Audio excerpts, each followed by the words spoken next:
8 minute बोलना है। माननीय अध्यक्ष जी, वर्ष 2024-25 के परिवर्तित बजट पर मैं अपने विचार प्रस्तुत कर रहा हूं। यह बजट लोक कल्याण को समर्पित है तथा राजस्थान के समग्र विकास में यह मील का पत्थर साबित होगा।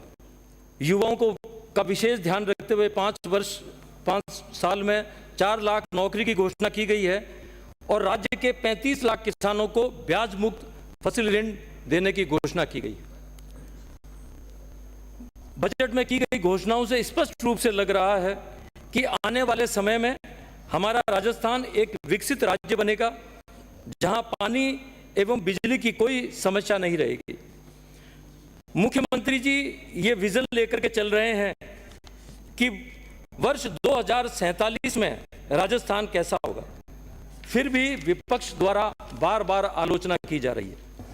मैं इसके लिए कहना चाहूंगा कि जब भी आपका हौसला आसमान तक जाएगा, जब भी आपका हौसला आसमान तक जाएगा, याद रखना कोई ना कोई पंख काटने जरूर आएगा। माननीय अध्यक्ष जी, अभी बात चली किसान की। मैं आपको बताना चाहूंगा कि भारतीय जनता पार्टी का आपसे इससे कांग्रेस सरकार से पहले था, हमने 74,000 करोड़ का ब्याज मुक्त फसल ऋण किसानों को दिया। अगर उसकी हम तुलना करें पिछले कांग्रेस सरकार से, तो कांग्रेस ने केवल 25,000 करोड़ से राशि से कम का ब्याज मुक्त फसली ऋण दिया। ऐसा है, आपको मैं बता देता हूं। अरे बोलिए, मैं बीच में डिस्टर्ब नहीं, बीच में कोई किसी को डिस्टर्ब नहीं करेगा।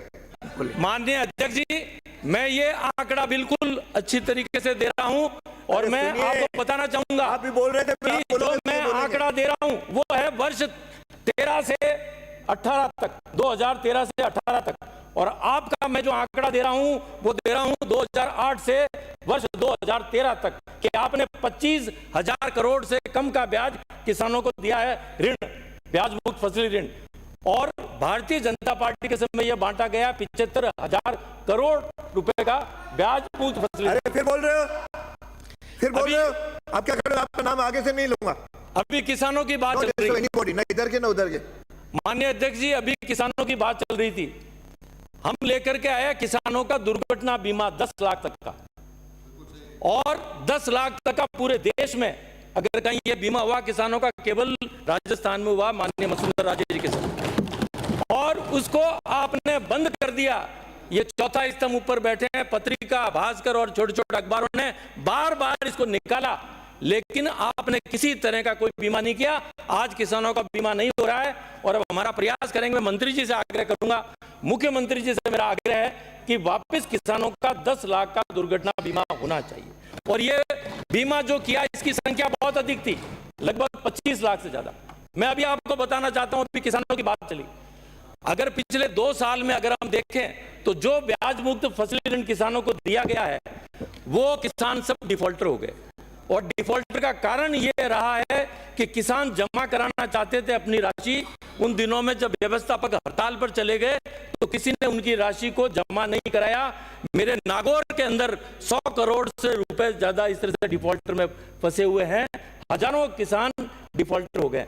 मेरा माननीय मुख्यमंत्री जी से आग्रह है कि इस तरह अगर किसान डिफॉल्टर रहेगा तो वो पैसा जमा नहीं करा रहा, क्योंकि उसको ब्याज भी देना पड़ेगा, पेनल्टी भी देनी पड़ेगी।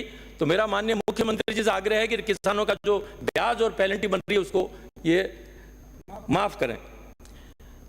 अभी एमएसपी की बात चली थी, दो माननीय सदस्यों ने कहा कि एमएसपी समर्थन मूल्य पर। मैं आपसे पूछना चाहूंगा कि जब आप विपक्ष में थे तो आपने बार बार ये मांग उठाई राजस्थान में कि बाजरा खरीदा जाए। मैं ये जानना चाहूंगा, नेता प्रतिपक्ष भी बैठे हैं, क्या एक दाना भी बाजरे का कांग्रेस के समय खरीदा गया है क्या?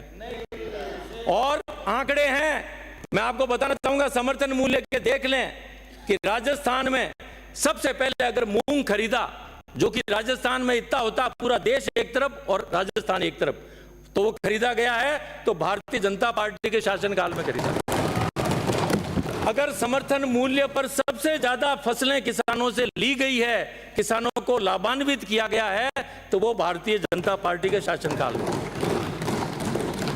माननीय अध्यक्ष जी, मेरे विधानसभा क्षेत्र में कांग्रेस के शासनकाल में एक उप जिला चिकित्सालय की स्वीकृति दी गई थी वर्ष 2022-23 के बजट में। अभी तक भी वो नहीं बना है।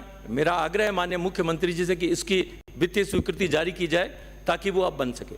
इसी तरह से मेरे डेगाना विधानसभा क्षेत्र में निमोला कला गांव है, जहां पर कांग्रेस के समय पीएससी की घोषणा की गई थी, लेकिन वो अभी भी शुरू नहीं हुई है। मेरा मुख्यमंत्री जी से आग्रह है कि वो भी शुरू करने की स्वीकृति प्रदान करें। और इसके अलावा भौगोलिक स्थिति को देखते हुए चुई, आंतरोली कला, बिखरनिया कला, चांदारून में भी पीएससी की स्वीकृति करने का श्रम करें।